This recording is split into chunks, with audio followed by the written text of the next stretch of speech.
This man, carrying his son, moved into a bathroom in the subway station. When someone knocked on the door needing to use the restroom, he immediately covered his son's ears and desperately braced the door with his foot. Life had become incredibly difficult for him. Chris didn't want his son to see the cruelty of reality.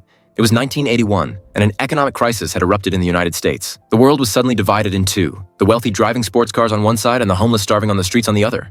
Chris had been unemployed for a long time, with less than $100 to his name. He couldn't afford rent, but for the sake of his child's education, he had no choice but to send him to the cheapest school. His car was towed by the police because he couldn't pay the fines. His wife worked 2 jobs just to put food on the table for their child. The pressure made her irritable and short-tempered. One day, Chris told his wife that he was going to interview for a stockbroker position, but she mocked him. Stockbroker. Yeah. Not an astronaut?